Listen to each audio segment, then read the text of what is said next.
Assalamualaikum warahmatullahi wabarakatuh. Kali ini kita akan memasuki pembelajaran berikutnya mengenai optik neuropati.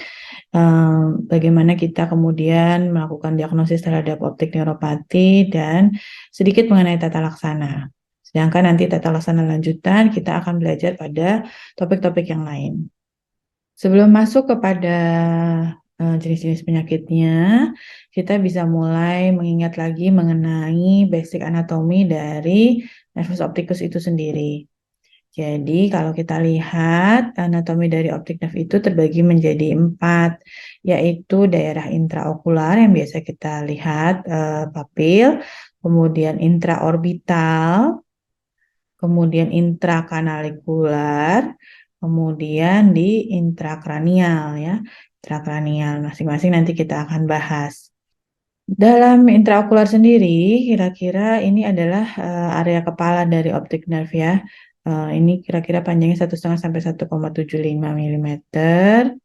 Daerah kapnya biasanya bebas dari akson, sementara daerah neuroretinal rimnya ini adalah akson. Jumlah akson sendiri sebenarnya konstan gitu, namun scleral openingnya yang kemudian berubah ya. Kalau dia kecil seperti gambar ini kita bisa lihat bahwa CD rasionya menjadi sangat kecil dan terlihat bahwa menjadi sangat crowded. Nah, ini biasanya faktor resiko untuk terjadinya ischemic optic neuropati. Kemudian kalau dia besar, nah kadang-kadang kita suka salah menyatakan bahwa ini adalah suatu keadaan glaukomatos. Nah, untuk daerah intraokular sendiri, daerah ini biasanya bisa terjadi optic swelling. Nah, ini akson di daerah prelaminar ini jadi terbagi lagi ya antara prelaminar, laminar dan postlaminar. Nah, ini akson prelaminar ini biasanya membengkak karena terjadinya kegagalan dari flow dari aksoplasmik. Nah, ini tidak ada penyakit-penyakit yang khusus, jadi bisa bengkak apabila terjadi kegagalan dari flow dari aksoplasmik. Nah, akson sendiri berkonfigurasi menjadi daerah laminar tuberosa ini ya. Tadi ada daerah prelaminar, postlaminar, dan laminar sendiri kita sebut ya. Nomor 3 ini laminar, pre, dan post. Di daerah laminar ini sangat banyak mitokondrianya, laminar dan prelaminar, sehingga dia sangat vulnerable gitu terhadap penyakit-penyakit yang yang menyebabkan kerusakan pada mitokondria. Penyakit-penyakit tersebut biasanya berhubungan dengan heritable, toksik, atau penyakit-penyakit nutrisional. Nah, perdarahan dari intraokular sendiri itu diperdarahi oleh arteri ciliaris posterior yang pendek ya. Ini juga pada daerah choroidal circulation dan optic nerve head. Jadi kalau ada kekurangan aliran darah di daerah tersebut dapat disebabkan pada keadaan trombosis, hipotensi, atau vaskulitis. Kemudian kita masuk ke daerah intraorbital. Intraorbital ini kira-kira panjangnya 25 mm, dia agak melengkung sehingga menyebabkan orbit dapat bergerak dengan nervus opticus ini dapat bergerak dengan mudah. Gitu ya, orbitnya dapat bergerak dengan mudah karena dia ujungnya jadi bisa bergerak-gerak. Nah, di daerah ini optic nerve-nya ini adalah kepanjangan dari dura yang kemudian masuk lewat via kanal. Jadi kalau nanti ada peningkatan daerah intracranial pressure ini nanti ditransmisi ke arah optic nerve head sehingga menjadi papil edem. Nah, kemudian selabut mielin ini atau slabomielin ini itu juga berasal dari white matter sehingga kemungkinan terjadinya keadaan-keadaan melinitis bisa mempengaruhi optic nerve. Nah, ini biasanya berhubungan dengan multiple sclerosis. Kemudian daerah apex ini dia bergabung dengan anulosin. Jadi ada extraocular muscle insertion di sana. Jadi kalau kita memiliki penyakit neuritis retrobulbar, pasien memiliki penyakit neuritis retrobulbar, itu dia akan juga mempengaruhi nyeri, mempengaruhi daerah tersebut sehingga menyebabkan nyeri kalau digerakkan bola matanya. Nah, perdarahan dari intraorbital sendiri ini banyak gitu ya, banyak sekali robust gitu ya, banyak kecil-kecil. Jadi daerah sini jarang sekali terjadi iskemik optik neuropati. Sementara intrakanalikular ini panjangnya kira-kira 10 mili dari optik filamen pada laser wing ke intrakranial. Nah, dia terpisahkan oleh sphenoid sinus dengan daerah papyrus bone ya. Ophthalmic canal ini terdiri atas ophthalmic artery dan sympathetic fiber. Jadi pasien-pasien yang ada tekanan oleh sol di daerah intracorneal, misalnya contohnya intracorneal meningioma ini, tidak usah terlalu besar, dia sudah bisa menyebabkan kompresi terhadap optic nerve. Nah, ini seringkali sulit dilihat dengan imagingnya. Kemudian keadaan trauma pada rim, orbital rim di superior terutama, ini bisa menyebabkan terjadinya traumatik optik neuropati karena ada transmisi dari kekuatan terhadap optik kanal, kekuatan benturannya. Jadi bisa menyebabkan optik nerve tear, kontusio, searing, dan hemoragi. Daerah intrakranial ini panjangnya kira-kira juga 10 mili.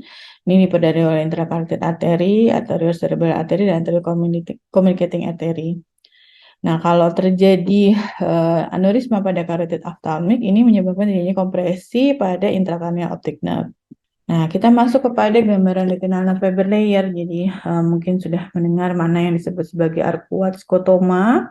Kemudian yang pertama kita mulai dengan nasal step. Nasal step ini kelainannya berarti di daerah ini ya. Nah, sehingga menyebabkan gambaran defek lapang pandang nasal step. Kemudian papula macular bundle ini masuk ke dalam yang B ini masuk ke dalam arcuate scotoma. Kemudian altitudinal ini biasanya setengah ke atas atau setengah ke bawah. Nah, kalau defeknya setengah ke atas maka kalau lesinya setengah ke atas maka defeknya akan setengah ke bawah. Ini altitudinal. Kemudian daerah sini ini dekat antara sentral dan optic nerve ya. Ini ada sekosentral skotoma defeknya. Kemudian kalau di daerah nasal jadinya temporal ridge, defeknya menjadi temporal ridge. Nah, ini visual pathway yang mungkin biasa dilihat ya, bahwa lesi-lesi tertentu akan menyebabkan defek lapang pandang yang khas juga. Kita masuk pada anamnesis apa sebenarnya dan pemeriksaan apa yang harus kita kerjakan. Yang pertama yang kita harus tahu apakah penyakit yang diderita pasien ini bersifat akut atau kronik, mengenai satu mata ataukah dua mata. Apakah kemudian gambaran optik nerve-nya edema, atrofi, atau normal. Nah, untuk yang akut, misalnya kita bisa lihat satu mata biasanya disebabkan oleh iskemik, inflamasi, atau infeksi, atau trauma. Sedangkan dua mata bisa disebabkan oleh iskemik intrakranial, jadi contohnya misalnya stroke, atau peningkatan tekanan intrakranial, kemudian ada penyakit-penyakit systemic disease yang bisa mengenai dua mata, trauma pun bisa dapat dua mata, dan toksik. Toksik ini bisa kalau akut biasanya karena toksik yang disebabkan oleh metanol, karena toksik sendiri bisa juga terjadi secara kronik. Nah, kalau kronik sendiri misalnya di daerah apex orbitanya ada tumor atau Graves' disease yang berjalan secara lambat. Kemudian dua mata, misalnya kompresif optik neuropati, ini bisa terjadi dua-duanya kalau terkenanya pada jalur yang lebih di atas. Penyakit-penyakit hereditary seperti Leber atau dominan optik atrofi. Kemudian toksik yang disebabkan oleh obat-obatan, misalnya etabutol atau amiodaron. Kemudian ada juga tobacco amblyopia yang disebabkan oleh merokok ya. Beberapa hal harus kita tanyakan kepada pasien. Jadi anamnesis dan pemeriksaan yang detail ini diperlukan untuk kita menentukan diagnosis dari penyebab dari optik neuropati. Yang pertama tadi onset, kemudian bilateralitas, kemudian adakah simptom-simptom yang patognomonik misalnya. Contohnya padanan arteritik iskemik optik neuropati, misalnya ada buram pada saat bangun tidur. Kemudian nyeri pada pergerakan biasanya disebabkan oleh optik neuritis yang tipe retrobulbar. Kemudian nyeri di daerah temporal, misalnya itu bisa disebabkan oleh giant cell arteritis. Kemudian yang berikutnya mesti kita tanyakan, adakah penyakit-penyakit sistemik yang menyertai atau yang dialami pasien sebelumnya? Misalnya, apakah ada penyakit-penyakit darah tinggi, kemudian diabetes, hiperkolesteremi, hiperkoagulabilitas, kemudian keadaan autoimun, dan juga sistemik komplain yang dihadapi oleh pasien, misalnya buram disertai dengan nyeri kepala, buram disertai dengan gangguan berkemih, buram disertai dengan penurunan fungsi motorik. Ini semua harus kita tanyakan kepada pasien. Yang tidak kalah pentingnya adalah medikasi ya, pengobatan yang diminum oleh pasien, baik untuk komplainnya sekarang maupun obat-obatan lama yang mungkin dipakai. Sebagai contoh misalnya pada keadaan intoksikasi etambutol, kita mesti menanyakan apakah ada riwayat penggunaan obat-obatan jangka panjang dalam waktu 6 bulan dan hubungannya dengan penyakit paru atau penyakit-penyakit lain. Habit ini juga perlu kita tanyakan kepada pasien. Misalnya pada keadaan transient visual loss, misalnya apakah pasien memiliki kebiasaan menggunakan handphone dengan sisi miring, tidur dalam posisi yang tidak baik, dan lain-lain. Begitu juga dengan family history. Family history pasien, misalnya pada pasien-pasien dengan keadaan penyakit dengan herediter pada Leber, biasanya ini adalah suatu keadaan yang turun-menurun. Pemeriksaan yang penting dilakukan pada pasien tentu saja adalah visual acuity. Lakukanlah dengan pemeriksaan base corrected, jangan uncorrected. Contrast sensitivity biasanya menurun tentu saja pada keadaan optik neuropati. Kita bisa memeriksakan pasien dengan perirobsen. Kemudian pemeriksaan warna dengan Ishihara atau dengan alat pemeriksaan warna lainnya. Eye movement juga penting kita kerjakan karena tidak semua optik neuropati bebas dari gangguan pergerakan bola mata. Kemungkinan bisa menjadi satu kesatuan. Yang paling terpenting adalah RAPD, apalagi kita menemukan keadaan pada yang unilateral. Kemudian pemeriksaan fundus, apakah fundusnya dalam keadaan edema, papilnya dalam keadaan edema normal atau atrofi.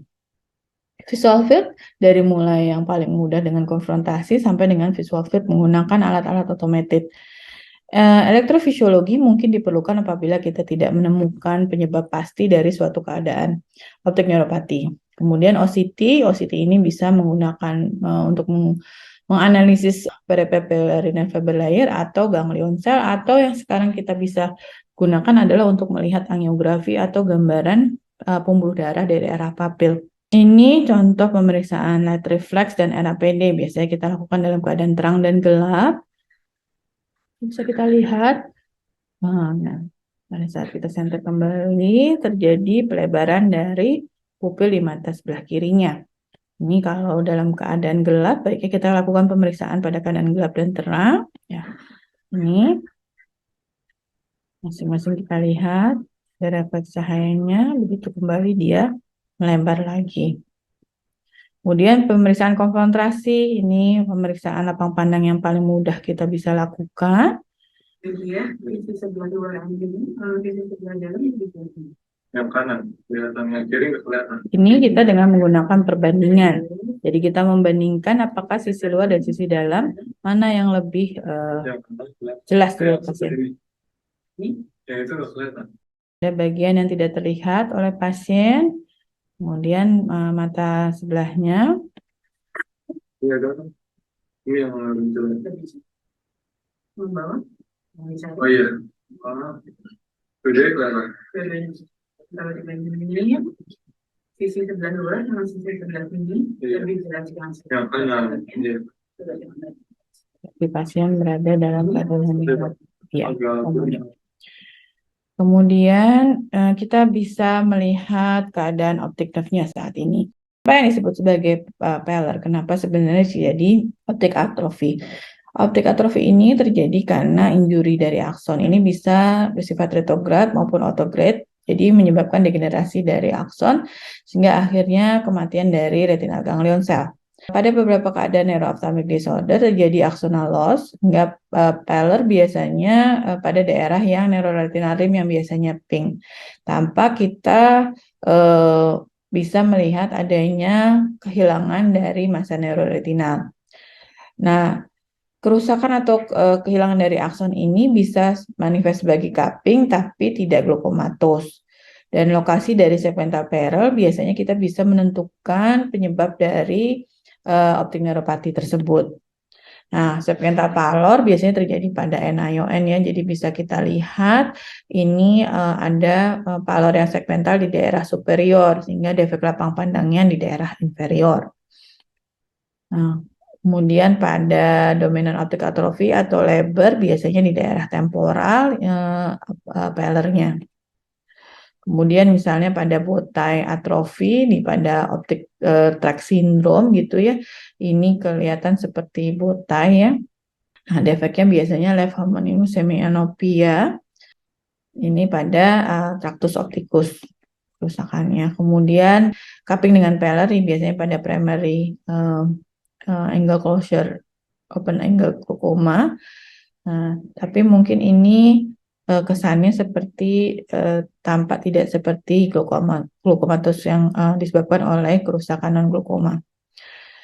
Cupping dengan pallor ya, jadi ada besar gitu cupping, tapi tidak ada nasalisasi, kemudian ada pallornya, ini biasanya mungkin disebabkan oleh penyebab lain.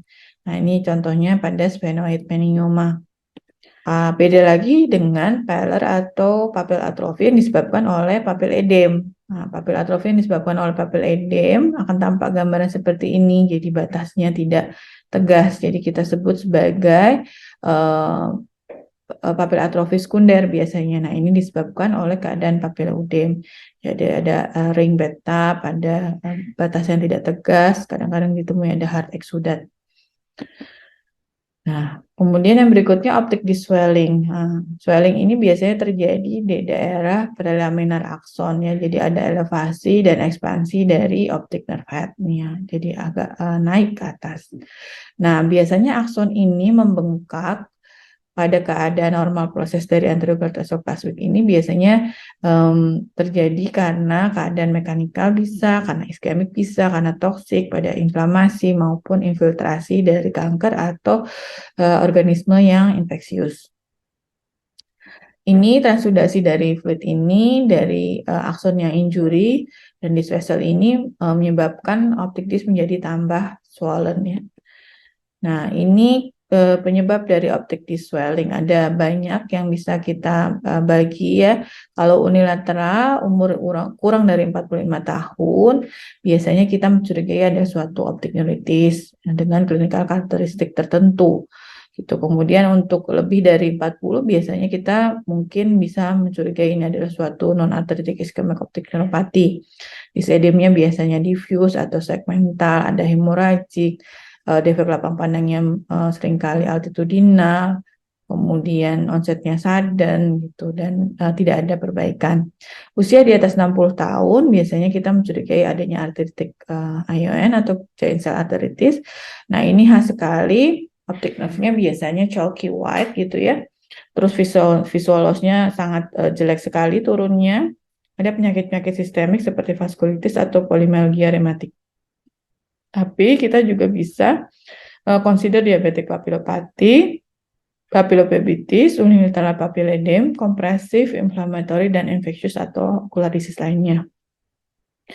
Pada yang bilateral, kalau terjadi significant visual loss, ini bisa dikemungkinkan ada unilateral disease yang terjadi pada dua mata secara langsung atau chronic papil edem. Jadi pale swelling pada atrophy disc ini dengan peripheral field loss. Central vision-nya biasanya affected-nya di akhir. Kemudian kalau dia terjadi minimal visual field loss biasanya pada pasien-pasien dengan papil edem yang bisa disebabkan oleh peningkatan tekanan intrakranial karena tumor, ventricular obstruction dan lain-lain, atau yang IH, idiopathic intracranial hypertension. Nah, kalau yang papil edem biasanya ada ditemukan abnormal MRI ya, yang disebabkan oleh tumor. Namun kalau yang IH, most likely dia normal MRI-nya. Kemudian kita masuk pada optic nerve disorder. Kita akan coba melihat masing-masing keadaan dari optic nerve disorder ya, sedikit-sedikit. Yang ini tadi masuk ya optic nerve disorder yang sudah kita sebutkan di depan, apa saja yang ada kemungkinannya. Nah, papil edem sendiri kita sebut sebagai papil edem itu adalah suatu diagnosis. Ini adalah bilateral optic swelling yang disebabkan oleh peningkatan tekanan intrakranial. Dia biasanya karena cairan intrakranialnya meningkat masuk ke dalam daerah optik kanal tekanannya sehingga dilapis dengan optic nerve sheath ini di daerah orbit. Peningkatan tekanan jaringan di daerah optic nerve head menyebabkan terjadinya stasis hingga terjadi swelling dari prelaminal axon sehingga optic disc-nya menjadi swelling. Penyebab yang lain kemungkinan adalah peningkatan dari venous pressure. Jadi ada venous engorgement, tortuosity, capillary dilatation, dan hemorrhagic. Kadang-kadang ini berhubungan dengan keadaan neurologi. Biasanya ada sign atau simptom lain yang menyertainya. Nah, papilledem sendiri di grading berdasarkan Friesen ya. Jadi grade 1 itu bentuknya C-shape halo, ada axonal swelling kira-kira 270 derajat, tapi disc-nya masih kadang-kadang kita bisa temui masih berbatas tergas. Kemudian grade 2 swelling-nya sudah 360 derajat. Grade 3 ada pembuluh darah besar di daerah tepi atau batas dari optic nerve. Kemudian grade 4 ini ada pembuluh darah besar di surface-nya. Kemudian grade 5 to severe ini biasanya permukaan atas dari optic disc pun kita sukar untuk melihatnya. Papil edema sendiri bisa idiopatik yang berhubungan dengan idiopatik, kemudian benign intracranial hypertension atau pseudotumor cerebri ini yang nama lainnya. Nah, ini biasanya kondisi yang disebabkan tidak diketahui penyebabnya yang menyebabkan terjadinya peningkatan intrakranial sehingga terjadi papil edem. Nah, biasanya faktor risikonya adalah fat, forty, female, and fertile. Dan tanda dan gejalanya adalah nyeri kepala, seringkali ditambah nyeri kalau berlutut atau batuk. Kemudian pulsatil tinnitus ya, transient visual osculation. Jadi kita mesti hati-hati pada pasien-pasien dengan transient visual loss. Kadang-kadang terjadi diplopia karena parese nervous 6 bilateral. Kemudian visual acuity biasanya normal, visual field ini biasanya enlarged blind spot ya. Kemudian treatmentnya kita biasanya harus menurunkan berat badan, kemudian kita boleh memberikan acetazolamid 2 kali 500 mg selama 3-4 minggu. Nah, ini bisa yang disebut penyebab dari BIH sendiri. Mungkin saja satu, produksinya berlebih, kemudian flow-nya pada intraventricular sistemnya terganggu, kemudian daerah suprachnoidnya ini absorpsinya juga terganggu, daerah ini atas, kemudian ada venous blood flow yang tidak baik, jadi drainingnya kurang baik. Yang keempat, atau terjadi keadaan di daerah jugular system, di daerah leher nih, bisa pada radial neck dissection misalnya, atau di daerah 6 ini terjadi right heart failure atau superior vena cava, ini daerah superior vena cavanya terjadi penyebab peningkatan venous pressure. Ada penyebab-penyebab lain yang juga menyebabkan terjadi intracranial hypertension yang idiopatik ya. Bisa karena vitamin A, konsumsi vitamin A, obat-obatan untuk diet. Kemudian ada beberapa antibiotik seperti tetracycline, doxy, dan minocycline. Kemudian ada implan levonorgestrel, steroid withdrawal, anabolic steroid, oral contraceptive. Kemudian ada penyakit-penyakit seperti Addison, hypoparathyroidism, dan sleep apnea yang bisa menyebabkan terjadinya IIH. Nah, papil edem kita juga mesti memikirkan kemungkinan malignant hypertension ya. Malignant hypertension ini biasanya ada gambaran-gambaran lain dan ada riwayat dari hipertensi pada pasien. Ini kadang-kadang suka terjadi perdarahan juga, ada pattern line psychocentric nih. Ini pada pasien dengan severe optic disc edema. Kita masuk pada ischemic optic neuropathy. Ischemic optic neuropathy ini seringkali sulit membedakannya dengan optic neuritis, tapi ada beberapa gambaran yang mungkin bisa kita perhatikan. Yang pertama biasanya ada disc edema yang ada hemoragiknya. Nah, ini karakteristik dari NION atau optic neuritis yang atipikal. Usia biasanya juga lebih tua daripada pasien-pasien non-optic neuritis, dan kadang-kadang sering ada systemic risk factor ya. Visual field defect biasanya altitudinal atau arcuate dan most likely seringnya di daerah inferior. CDR-nya biasanya kecil ya, CDR rasio pada mata sebelahnya. Jadi memang crowding disc ini kalau kita lihat, crowding disc ini merupakan salah satu faktor resiko terjadinya ischemic optic neuropathy. Yang berikutnya, giant cell arteritis, kita lihat bahwa gambarannya optic nerve-nya berbeda ya, seperti chalky white optic disc ya, jadi tidak seperti non-arteritic ischemic optic neuropathy. Anamnesis biasanya ada keluhan tambahan lainnya seperti daerah temporal yang nyeri, ada joint claudication, ada transient diplopia. Nah, biasanya kalau kita mau membedakan dia dengan NION, mesti di rasio mata sebelahnya most likely lebih besar dari 0,2 dan visusnya akan lebih turun, ada choroidal infarct, ada chalky white swelling. Usianya juga umurnya biasanya lebih tua. Kemudian yang berikutnya, diabetik papilopati. Nah, ini biasanya usianya lebih muda dengan riwayat diabetes mellitus, lapang pandangnya lebih baik, visual acuity loss-nya juga biasanya lebih sedikit. Seringkali bilateral dan biasanya edemnya baru resolve setelah 6 bulan. Ya, berbeda dengan iskemik tipe lain yang resolve dalam waktu 4-6 minggu. Kita masuk pada optic neuritis. Optic neuritis ini biasanya adalah penyakit yang optic neuropati yang paling sering pada usia muda. Ada tipe yang atipikal maupun atipikal. Yang tipikal ini acute atau subacute, monocular visual loss biasanya karena proses demyelinated ya. Jadi laki-laki dibanding perempuan 1:3 dengan usia 12-45 tahun. Setelah kalau atipikal biasanya secondary dari demyelinated dari optic nerve, tidak ada gender prevalence dan bisa terjadi pada semua usia.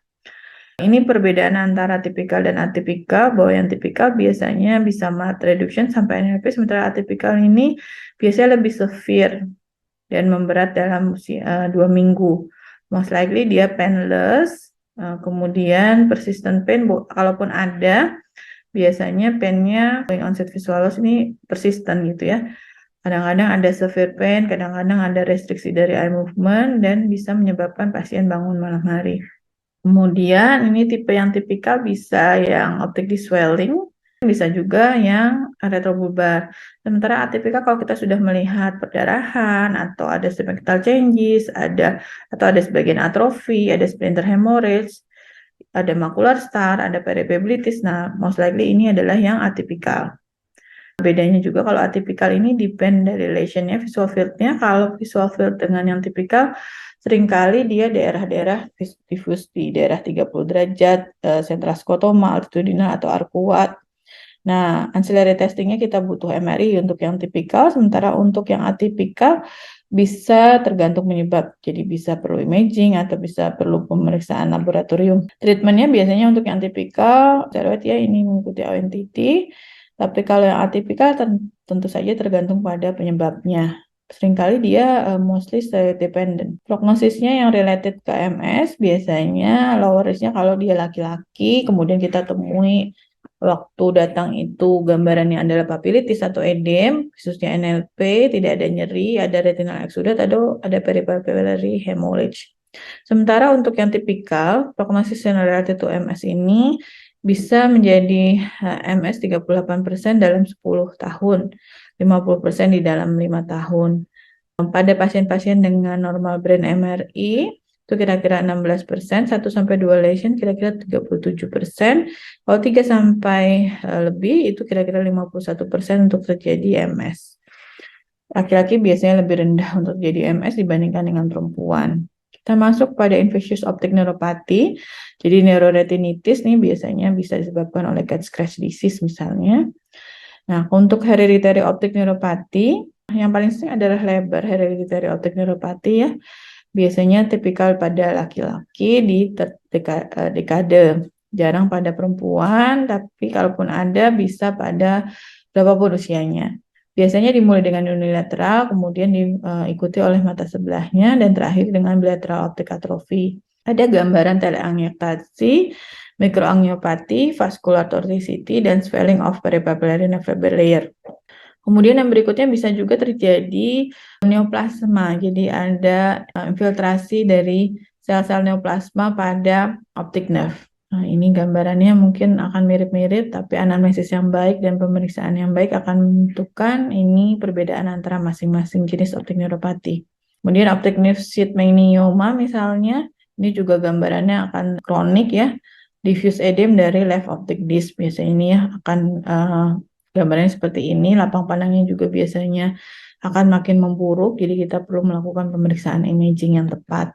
Nah, masuk pada yang anomalous optic disc atau pseudopapillodim. Biasanya cupless dengan small diameter, ada pulsasi dari venus ya, kemudian peningkatan jumlah dari central retinal vessel, kemudian ada scalloping dari disc margin, meskipun gambarannya kadang-kadang sulit membedakan dengan gambaran batas papil yang kabur. Biasanya pembuluh darah yang melewati batas dari optic nerve ini tidak kabur gambarannya dan tidak ada leakage pada saat menggunakan FFA. Nih contohnya ini cupless optic disc ya, gambarannya kesannya seperti ada edema papil tapi sebenarnya ini cupnya saja yang kecil. Kemudian optic disc hipoplasia ini tidak ada optic nerve-nya, jadi ada double ring sign, kemudian ada anomalous elevated optic. Nah, tapi ini kesannya seperti drusen tapi sebenarnya bukan. Ini perlu pemeriksaan lanjutan. Kemudian ada gambaran tilted optic disc ya. Ini perlu kita perhatikan terutama pada pasien-pasien high myope. Nah, ini contohnya ada myelinated nerve fiber layer atau ada optic nerve head pit. Ini adalah gambaran-gambaran optic disc yang tidak normal, namun bukan berarti edem. Nah, pada pasien dengan tilted optic disc pada high myopia, gambarannya seringkali menyebabkan terjadinya defek di temporal. Karena bentuknya optik nerve-nya seperti ini, begitu diperiksa lapang pandang, dia akan tampak defek di temporal. Kemudian optic disc drusen, ada beberapa pemeriksaan yang bisa kita kerjakan, yaitu pada USG, kemudian FFA, kemudian biasanya terjadi juga defek lapang pandang. Nah, masuk kepada toxic optic neuropathy, biasanya bilateral, painless, symmetric loss dari central visual acuity, visual field-nya bisa macam-macam, tentu saja ada gangguan warna dan funduskopinya bisa normal tapi bisa juga mungkin sudah optik atrofi. Sementara yang metanol intoksikasi biasanya datang pasien dengan keluhan sakit kepala, mual muntah, vertigo, dan nyeri perut. Nah, visual impairment-nya terjadi 18 sampai 48 jam. Birth defects-nya sebenarnya bisa macam-macam ya, tapi paling sering sentral atau sekosentral. Fundusnya most likely biasanya edem, kemudian dilanjutkan menjadi optik atrofi. Gambaran metanol intoksikasi, kadang-kadang kita bisa menemui nekrosis di daerah putamen dan globus pallidus. Nah, biasanya treatmentnya kita bisa kasih antidot etanol atau pomepizol, hemodialisa tergantung dari keadaan darahnya. Jadi dengan acidosis correction metabolik, tapi kita juga bisa memberikan high dose steroid untuk mengurangi bengkaknya. Namun ini efikasinya masih kontroversi. Traumatik bisa direct maupun indirect gitu ya, bisa eksternal objek langsung masuk, tapi bisa juga blood trauma mengenai rim ya, seperti yang kita bicarakan sebelumnya. Presentasinya biasanya datang dengan keadaan visual loss, biasanya normal dulu, kemudian lama-lama menjadi pallor. Jarang sekali ada dimulai dengan edema dari optic nerve. Nah, ini traumatik optik biasanya masuk di daerah kanal, fraktur, dan terjadi kompresi. Nah, kita masuk pada diagnosis algoritma dari teknopati. Kita masuk kalau usia yang lebih dari 40 tahun. Kalau usia lebih 40 tahun, kita harus mempertanyakan apakah ada kemungkinan berasosiasi dengan antara iskemik optik neuropati ya. Kalau ya, apakah ini suatu giant cell arteritis? Kita bisa tanyakan gejala-gejala lainnya. Bila ya, masuk dalam giant cell dan tata laksana masuk sesuai giant cell arteritis. Namun bila tidak, mungkin dia adalah suatu non-arteritic iskemik optik neuropati. Apabila tidak tipikal ION, apakah ada optik edema dengan makular star? Kalau iya, mungkin ini adalah suatu yang disebabkan oleh infeksi, atau kalau tidak ada, kita masuk pada history of trauma. Pada usia yang kurang dari 40 tahun, apakah ini sesuai dengan gambaran tipikal optik neuritis? Bila iya, berarti dia adalah suatu optik neuritis tipe tipikal. Bila tidak, kita akan kembali masuk ke daerah tipikal ION. Nah, apabila ada terjadi history of trauma, sebelumnya mungkin ini adalah suatu traumatic optic neuropathy. Bila tidak, apakah ada history dari radiasi? Ya, mungkin ini adalah suatu radiasi optik neuropathy. Kalau tidak, kita mungkin perlu pemeriksaan neuroimaging ya, untuk melihat struktur lesi, apakah ada kompresif optik neuropati, apakah ada keadaan inflamasi, apakah kalau misalnya tidak ada lesi, kita mesti mencari apakah ada kemungkinan suatu yang hereditary, toksik, atau nutrisional. Nah, ini mungkin kita perlu pemeriksaan laboratorium, perlu pemeriksaan lumbar puncture, perlu pemeriksaan additional imaging lainnya. Jadi, kalau kita lihat bahwa kita sebenarnya tidak bisa mendiagnosis optic nerve hanya melihat gambaran optic nerve saja. Meskipun semua penyakit-penyakit ini ada gejala patognomoniknya, tapi kita harus mengkombinasi dengan anamnesis dan pemeriksaan lainnya untuk menentukan tipe-tipe dari optik neuropati kita. Semua gambarannya mirip-mirip, tapi ternyata penyebabnya lain-lain seperti A dan C sebenarnya mungkin terlihat serupa, tapi A ini disebabkan oleh sarkoid, sementara yang C ini disebabkan oleh non-arteritic ischemic optic neuropathy. Baik, sekian dan terima kasih. Semoga memberikan banyak manfaat. Assalamualaikum warahmatullahi wabarakatuh.